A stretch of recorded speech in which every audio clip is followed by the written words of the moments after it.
বাংলা ও বাঙালিদের প্রতি তৃণমূলেরই একমাত্র প্রেম আছে, বিজেপি তো বহিরাগতদের পার্টি। অথচ 4টে রাজ্যসভা ক্যান্ডিডেটের মধ্যে দুজন আমরা এমন দেখতে পাচ্ছি, তেলেঙ্গানার মেনকা গুরুস্বামী আর উত্তরপ্রদেশের রাজীব কুমার। এদিকে তৃণমূল কংগ্রেস বাঙালিদের পার্টি, বিজেপি তো বাংলা বিরোধী পার্টি। আচ্ছা, এছাড়াও আমি আর একটা বড় প্রশ্ন তৃণমূল কংগ্রেসের সাধারণ কর্মী সমর্থকদের কাছে তুলে ধরতে চাই।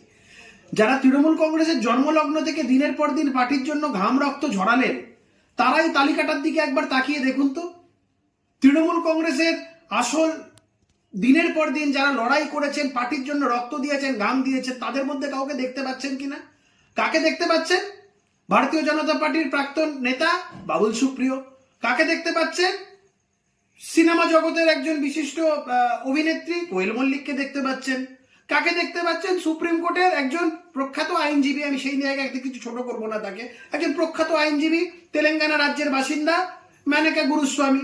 কাকে দেখতে পাচ্ছেন? পশ্চিমবঙ্গের প্রাক্তন ডিজিপি, প্রাক্তন ডিরেক্টর জেনারেল অফ পুলিশ, উত্তরপ্রদেশের বাসিন্দা রাজীব কুমার। তা আমি আপনাদের কাছেই প্রশ্ন ছুড়ে দিচ্ছি, যারা তৃণমূল কংগ্রেসের দিনের পর দিন দলের জন্য রক্ত ঝরালেন, ঘাম ঝরালেন, আপনারা পেলেন কি? পশ্চিমবঙ্গে যখন রাজ্যসভার আসনের নির্বাচনের যখন প্রশ্ন এলো, বহু মানুষজন ছিল তৃণমূল কংগ্রেসের, বহু লোক এরকম আছে যারা টিভিতে গলা ফাটাচ্ছে, রাস্তায় মিটিং করছে, মিছিল করছে, তাদের কথাও কিন্তু তৃণমূল কংগ্রেস ভাবলো না। আর এদিকে আমরা বাংলা বিরোধী পার্টি। এই প্রশ্ন বাংলার মানুষের কাছে আমরা রাখতে চাই যে আক্ষরিক অর্থে বাংলা বিরোধী কে?